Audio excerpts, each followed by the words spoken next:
Hello friends, प्रगति मंचवानी meditation channel में आपका स्वागत है। तो फ्रेंड्स, मैं आज आपको बताना चाहूँगी कि कई लोग क्या होता है कि जब हमारे साथ अच्छा हो रहा होता है तब भगवान के साथ बहुत खुश रहते हैं, लेकिन जैसे ही कुछ हमारे साथ बुरा होने लगता है तो भगवान से वो नाराज़ भी होने लगते हैं। तो ऐसी ही एक कहानी है जिसमें कि मैं आपको बताऊं कि क्या सच में भगवान ही हमको दुख देता है, क्योंकि हम सुख देने के लिए तो भगवान को याद करते ही हैं, लेकिन दुख के लिए भी उन्हीं को जिम्मेवार ठहरा देते हैं। तो इस पे एक कहानी ये है कि एक बार एक व्यक्ति जो था वो समुद्र में चल रहा था और उसने देखा कि जब उसका सुख के समय था तो 4 पैर के निशान दिख रहे थे, 2 उसके और 2 भगवान के। और जब उसका दुख का समय आया तो सिर्फ 2 ही पैर दिखाई दे रहे थे। और उसको लगा कि देखा, मैं बिल्कुल सही सोचता था, देखो दुख के समय भगवान ने भी मेरा साथ छोड़ दिया, इसलिए मैं इतना अकेला हो गया हूँ। उसने भगवान से बात की कि हे भगवान, आप भी लोगों के जैसे निकले।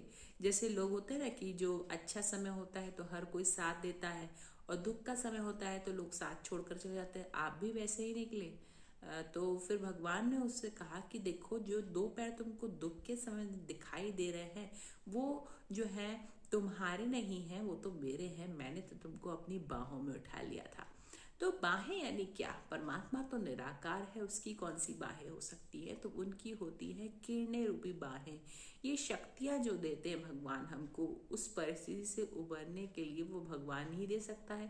कोई इंसान हमको किस प्रकार से शक्ति देगा? हाँ, ज़रूर अच्छे वर्ड्स से हमको मोटिवेट कर सकता है कि तुम विश्वास रखो, ये परिस्थिति टल जाएगी, बहुत जल्दी अच्छा समय आ जाएगा, थोड़ा सा हमको घुमा फिरा ले आएगा, अच्छा कुछ खिला देगा।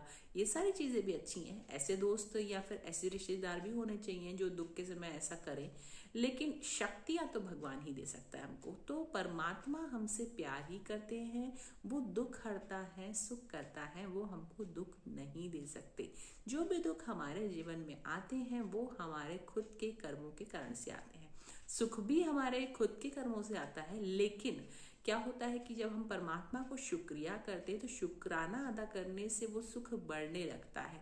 और ऊपर से जो है हमको अभिमान नहीं आना चाहिए कि हमने इतने अच्छे कर्म किए हुए हैं इसलिए इतना सुख आ रहा है। इसीलिए जो है परमात्मा को शुक्रिया करने का रिवाज बना हुआ है।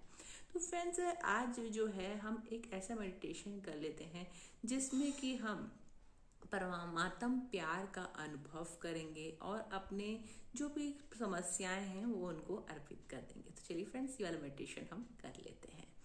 Let's start. मैं आत्मा एक छोटा सा सितारा हूँ, दिव्य चैतन्य बिंदु हूँ, भ्रुकुटी के बीच विराजमान हूँ। मेरे पिता परमात्मा निराकार ज्योति स्वरूप सूर्य के समान है। उनसे प्रेम की किरणें मेरी ओर आ रही हैं। उस प्रेम सागर से प्रेम की लहरें मैं अनुभव कर रहा हूँ। अब मैं आत्मा उस प्रेम को अनुभव कर रहा हूँ। मैं आत्मा उस प्रेम में अपनी सारी मुश्किलों को भूल गया हूँ, और अगर कोई मुसीबत याद है तो उसे परमात्मा को दे रहा हूँ, अर्पित कर रहा हूँ। हे परमात्मा, मेरे प्यारे दोस्त, मेरे प्यारे पिता, ये सारी मुसीबत जो भी मेरे सर पर आई है वो सभी आपको मैं अर्पित कर रहा हूँ। अब ये मुश्किल जो मेरे मन पर बोझ बनी हुई थी वो खत्म हो चुकी है, और आपकी शक्तियाँ और प्रेम मैं अपने मन में धारण कर रहा हूँ।